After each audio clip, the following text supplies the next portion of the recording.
여러분 반갑습니다. 여러분의 멘탈 전도사 천만세입니다. 어느새 또 아침이 밝아오네요. 오늘은 수요일이니까 벌써 일주일도 절반은 지나가는 것 같네요. 하여튼 여러분 오늘도 즐겁고 행복한 일들이 좀 가득하길 진심으로 소망합니다. 여러분 보면은 그 저절로 이 복이 들어오는 사람이 있어. 복이 이 복이 굴러 들어온 사람이 있더라. 여러분들도 복이 굴러 들어오나요? 이 그 복이 이렇게 굴러 들어온 사람의 특징이 있던데, 이 살다 보면은 뭐 유난히 아주 인생이 아주 잘 풀리는 사람이 있어요. 응? 아주 유난실이 잘 풀려 인생이.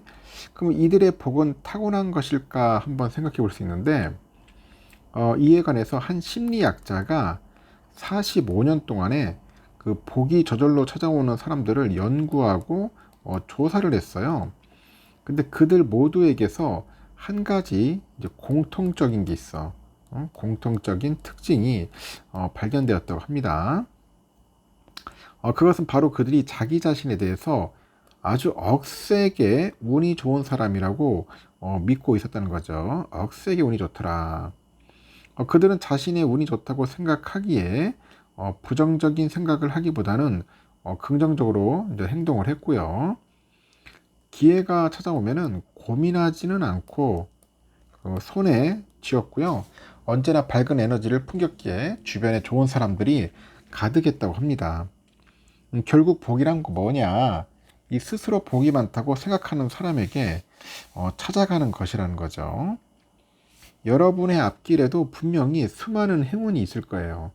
수많은 행운이 함께할 거다. 여러분이 선택하는 것마다 성공할 것이고 늘 좋은 사람들이 여러분 곁에 찾아올 것이라는 거죠. 그래서 여러분은 행복할 거고 여러분은 성공할 것입니다. 그리고 여러분은 잘 될 거다. 잘 될 수밖에 없어요. 보세요. 잘 됩니다. 그러면은 또 삼성에 관련된 이야기를 한번 또 전달하도록 하겠습니다. 뭐 다양한 소식들이 있는데요.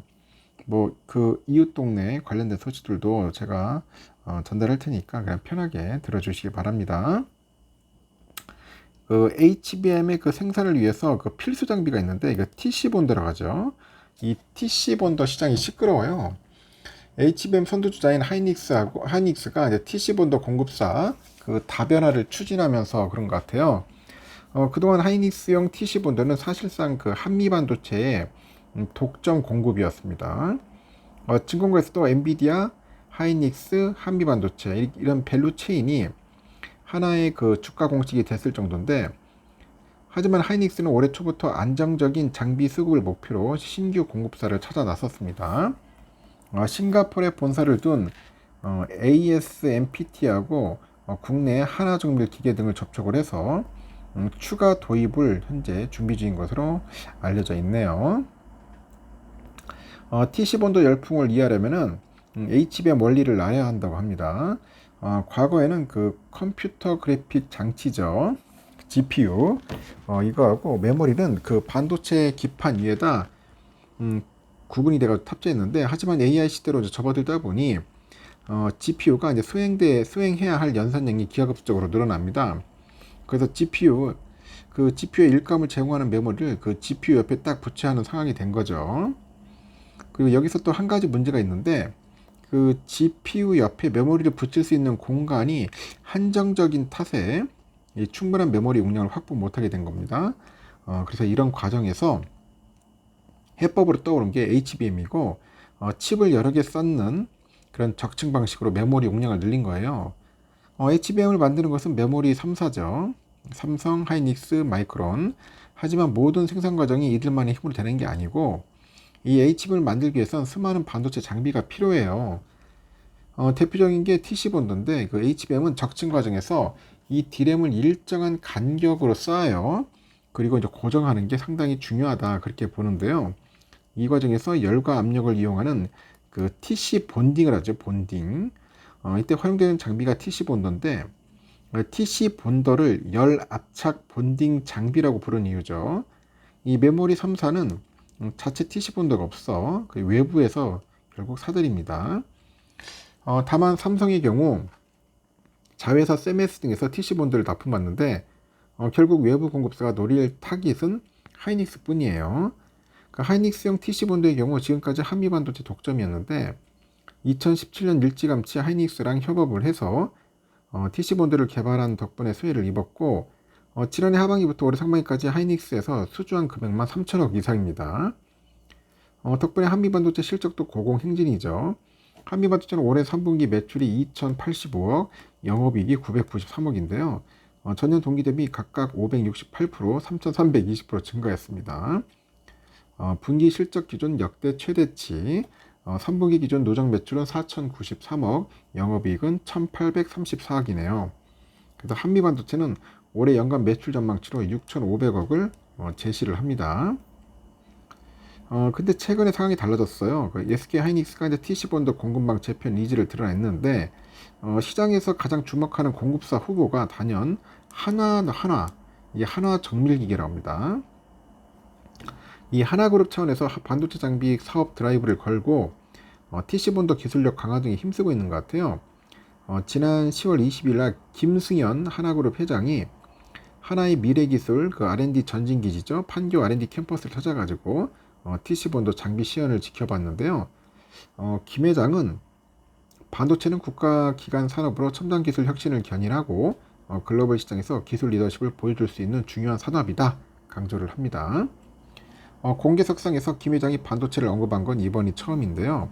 이미 올해 초부터 관련 업계 관계자를 중심으로 하나정밀기계가 하이닉스형 TC본드 납품을 준비 중이라는 말들이 쏟아졌고 이 사정을 잘 아는 관계자에 따르면 하나정밀기계는 지난 6월부터 하이닉스 납품을 위한 품질 검증을 시작했다고 합니다.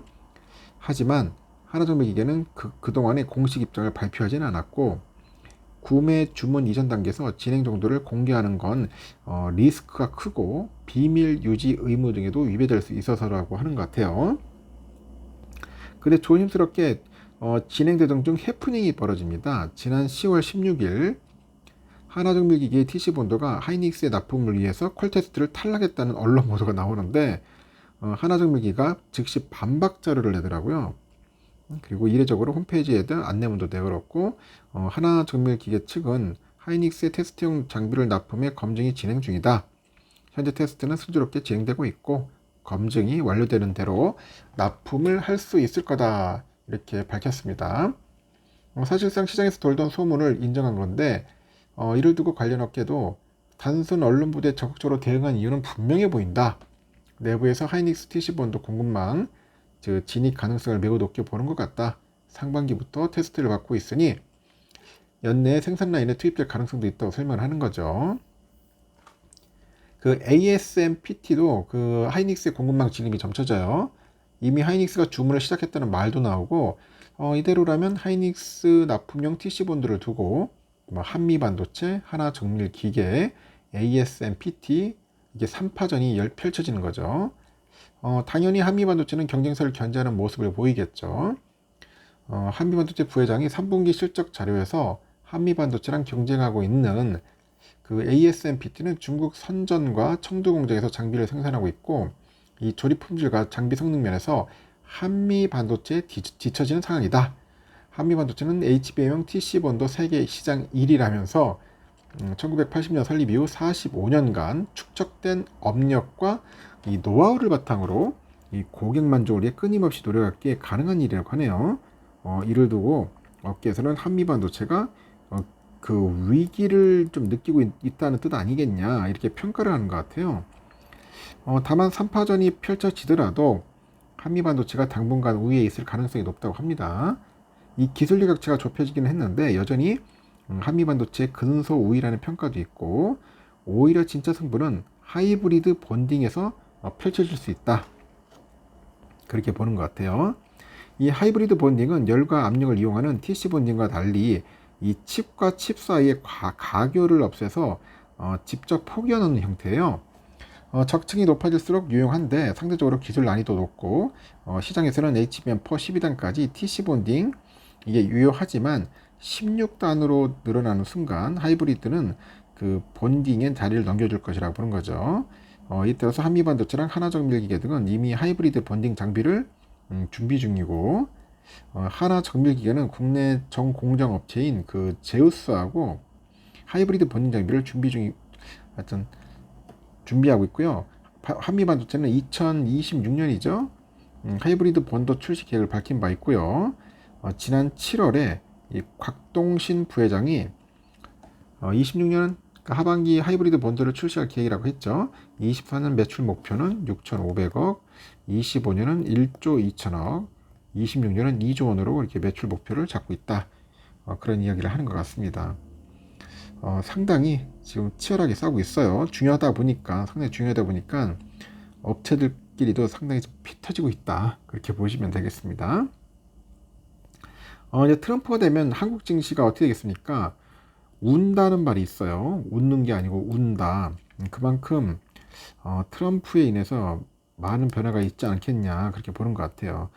미국의 트럼프 미디어 테크놀로지 그룹이라는 게 있는데 이 회사가 10월 들어서 주가가 거의 190%나 올랐습니다. 트럼프의 트럼프가 그 대주주로 있어요. 그 회사에. 주식시장이 트럼프 전 대통령 당선에 배팅하고 있다는 해석인데, 실제 미국 국채 수익률은 오르고 있고, 이 트럼프가 집권하면 높은 관세를 매겨가지고 미국 물가 오르고, 감세 정책으로 재정 적자가 늘어날 거라는 예상이죠. 트럼프는 중국의 60%, 나머지 국가에는 10%의 관세를 매기겠다고 하는데, 이 미국의 수출을 많이 하는 한국에 치명적이라는 겁니다. 모건 스탠리도 삼성, 하이닉스, LG화학, LG엔솔, LG전자 등이 이 관세 리스크에 노출됐고 한국 증시가 가장 큰 타격을 받을 거라는 그런 암울한 전망을 내놨어요.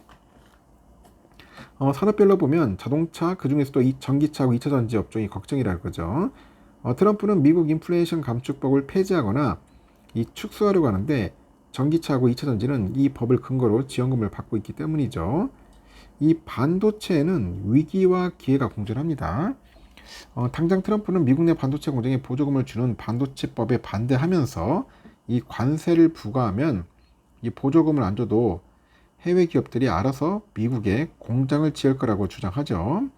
한편으로는 중국에 대한 견제 수위를 더욱 높일 것 같은데 한국의 반도체 기업들이 중국의 추격을 따돌리는 그런 기회가 될 거라는 분석도 있어요. 바이오는 트럼프가 당선돼도 전망이 밝다는 의견도 많던데 하여튼 트럼프와 공화당도 민주당과 마찬가지로 이 중국을 바이오 공급망에서 배제하기 때문에 뭐 삼성 바이오로직스와 같은 그 한국 그 위탁 개발 생산 기업이 낙수 효과를 누릴 수 있다.